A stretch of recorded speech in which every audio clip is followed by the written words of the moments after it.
Hi guys, this is the final video for tonight. All my videos have been recorded on the 29th of March. Whoopee. Hope you've all had a great day, and I wish you all the best with like your own writing projects. This is my fourth? Is it my fourth? Because I've done A Taste of Childhood, Stone Duckling and Ellen. Yes, this is my fourth project video. This is for the 1,000 word challenge competition, and it's Lift. And this is my first, I'm kind of grouping it with sci-fi / fantasy. It's my kind of first ever attempt at this genre, although to be fair, a piece of my coursework was in my AS one, although obviously redid my coursework and didn't. Well, it was my first attempt at AS level creative writing coursework, and I redid it because I didn't get a very good grade in it. That was a fantasy like kind of story, but to be fair, it had so much scope. It would have been a novel, and I've still obviously kept it because I could use it in the future. The Stone Guardian of Glencia.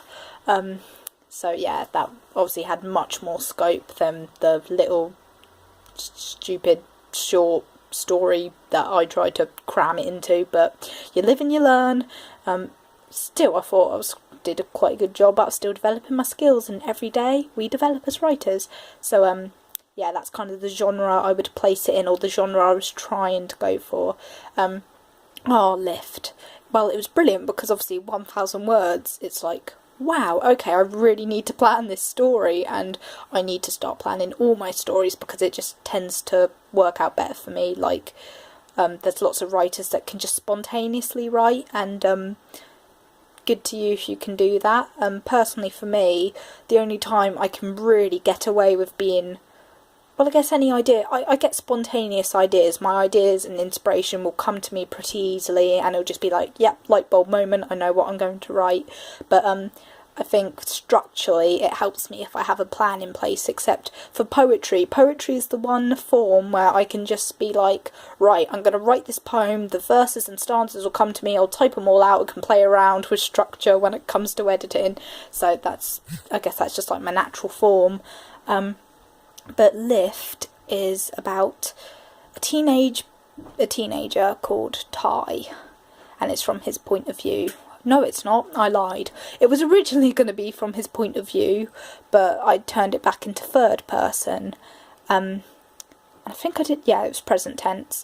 And Ty his parents are. I created like a bit of background for him. And Ty's parents want to get a divorce. They're unhappy in their marriage, they're having arguments, and it starts with Ty waiting for a lift, and behind him his parents are having an argument, and I'll read you some of the dialogue. So, he is going to live with me. Don't be stupid, Paul, you can't possibly provide for him. You have never attended any of his parents' meetings before. I bet the teachers don't even know you exist. Oh, shut up, Lorraine. You know why I haven't been to any of them. Because you're a pathetic excuse for a father. No, because I've been away working my arse off for this family. He doesn't need you. Ty would not last a week living alone with you. You drive everyone up the friggin' wall. You get the idea. And then the lift arrives, and it opens, and Ty he sighs, and he's like, I'm done with this, I'm getting in this lift. He leaves his parents behind him. And this is going to sound a bit weird, but in my head, children, they tend to fixate on different things, like they have different interests, and you know, it's like if your child loves drawing, or like my niece, she loves her street dance classes, bless her, and when they're young they just become obsessed with certain things. And for Ty, it was lifts. When he was younger, he had a fascination with lifts, and so I'll read you this bit because it will give it a bit more context and it won't sound completely insane. Ty has always had a fascination with lifts. He still remembers the first time he set foot in one when he was 5 years old. Ty had squealed with excitement as the lift hurtled upwards. So I know the tenses kind of cross over there, but I think sometimes you can get away with it so long as it's explained. So it's saying, you know, he has always had a fascination with lifts, and that's linking back into the past, and it's like a time skip anyway to show that it's gone backwards. So this is his memory. It feels like I'm flying. Wow, lifts are magic, Ty, his dad had explained as his mum wrapped her arms around her husband, leaning her head on his shoulder. Really?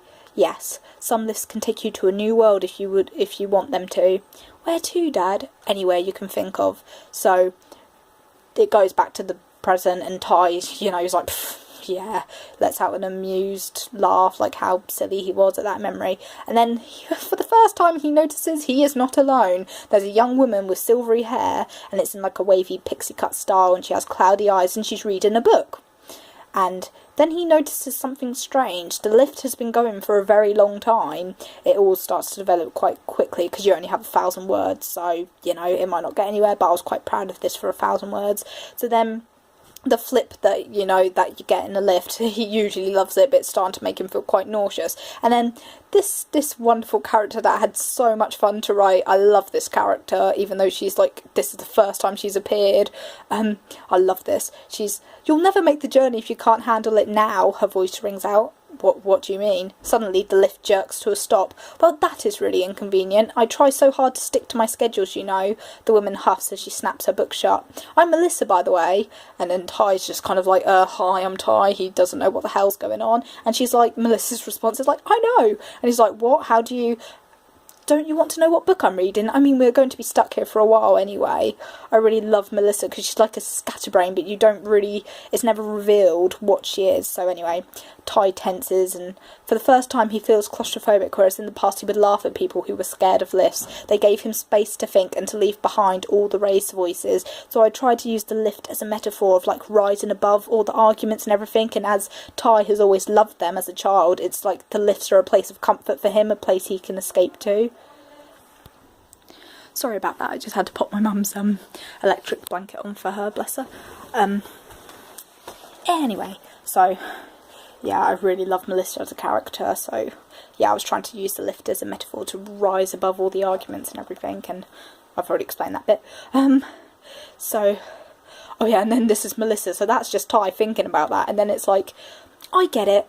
Lifts are great escape pods, don't you think? You can't beat them. And then, like, Ty's pinned himself against the corner of the lift like, I'm in here with a psychopath. What the hell do I do? And then she's like, relax, Ty, I'm here to help you. Are you sure you don't want to know what I'm reading? Come on, humour me. No one ever asks me. And you're like, yeah, I wonder why, Melissa. And then he just remains silent, and he doesn't, like, he's still staring at her, like not taking his eyes off her. And then I love this because she just flips, and it's like, yes, if you ever want this hunk of metal to move again, then I suggest you ask. Melissa's voice drops to a snarl. He's just like completely petrified at this point, bless him. And then the lift, she snaps her fingers, her like charcoal pupils flash, snaps her fingers, the lift plunges down. And it was quite hard to show the dialogue with that. I hope I did it justice and used it like grammatically correct or whatever, but still, he's like, okay, what were you reading? He manages to like gasp out, and then the lift instantly stops and his legs are wobbling, and oh yeah, and then that talks about, that is the one thing he hates about lifts, the descent, the feeling of the floor disappearing underneath your feet even though it's still present, and obviously, metaphorically, the whole idea that when a lift comes down, it opens your back to the arguments, you're back to your parents, always at each other's throats. And then she's like, look for yourself about the book, but there's no title, and he's like, before he can point this out, she's like, it can be anything you want it to be. And then obviously that to Ty, he thinks to himself, I've heard this conversation, it's so familiar. And obviously it was like, his dad, it like, these lists can take you wherever you want to, but that was just a story. So you get the whole idea why I said it was a bit sci-fi, like that sci-fi magic realism, or well, no, more like a sci-fi fantasy element. And then she's like, they all think that. Haven't you heard lifts are magic, Ty? Take the glass lift in Charlie and the Chocolate Factory, for example. Yes, I was so happy I got to put in a little rolled doll little nod to him, like a little reference. All those rooms it could take you to, amazing, right? And then I mean, how many people are lucky enough to get a chance like that? And then Ty's like, a chance for what? To escape, of course. I mean, that's why you like lifts so much, right? It allows you to leave your worries behind for a few precious seconds. Sometimes a couple of seconds is all anybody needs, but if you can't ever find those seconds, you become trapped. And I'm really proud of that segment of dialogue because I think that captures the essence of my story, what I was trying to convey. It's like how in everyday life we all have our own problems, we all struggle, we all face our own challenges, and sometimes all it takes is a couple of seconds or, just a break to do something we love or be visit a place we feel comfort, and it like refreshes us and we feel better. But like she says, if you can't find those seconds, you're trapped. It's like, you may have a busy day, but if I can find the time to write, it makes me better, it makes me feel good and everything. So I was really proud of that segment. I think that captures like the essence of my story. And then he's like, why me? I'm just an ordinary guy. Talk about cliche. You're the farthest thing from ordinary, Ty. Besides, there is a simple reason why I chose you. I heard you. And he's like, heard me? I don't know who the hell you are. I mean, I heard your soul. It called to me, Ty. It told me that you needed rescuing. And then his face turns even whiter, bless him. And she's like, oh, relax. I'm a professional. I've saved many people. You're not my first, and you definitely won't be my last. I always come to those who need to escape. And then Ty obviously starts panicking, and he's pounding his fist on the door, pressing that button with the little bell symbol on to send the alarm. And then she's like, Ty, you're panicking. This is a good thing. You will see, as all the others have seen. Right now you are terrified, but you won't be. Soon you'll be free. And then it's soft. Her voice is soft, and Ty, he feels his fear trickle away, and then his fist slows to a stop, and he turns to face Melissa, and he's like, escape to where? But this time he's mellowed out, so he's like, escape to where? Anywhere you want. All you have to do is close your eyes, Ty. And then Ty rightly says, what about my mum and dad? And she's like, they will have many questions, but they will be fine. And he goes, will this fix them? Melissa nods. Then I'll go. Ty breathes deeply and closes his eyes. And then I love this sentence, how it ends. The lift opens, but no one is inside. So it kind of time skips again, but it's like the lift opens but no one is inside, and then it's just kind of left ambiguous. Where did they go?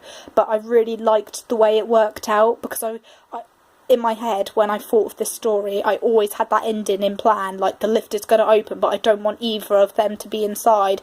And I was so happy when that bit of dialogue just came to me, the whole idea that Ty realistically would ask, like, well, you know, what about my mum and dad? What's going to happen? And then it's like he makes this sacrifice. It's like, will this fix them, in the sense of, will they get back together? And obviously it's that whole idea, that tragedy, that's the other message of this story. Tragedy brings people together.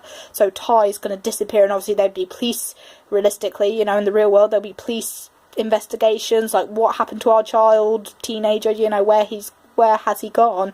And he asked, you know, will this fix them? And it's like, well, yeah, because they will have many questions, but they will be fine. And obviously tragedy brings people together, it's going to fix them. So he's like, I'll go. If my parents get back together when they were happy, when I was happy, then let it happen. So I was really proud of this for a 1,000 word story. I think I got like a really powerful message across, so I was really proud of it. I hope they like it. I don't care if it wins, because I'm just really proud of it, but you know, I just really hope that other people like it too. So thank you if you've watched this, and I've really been enjoying this, and I hope to talk about more of my projects soon. Bye!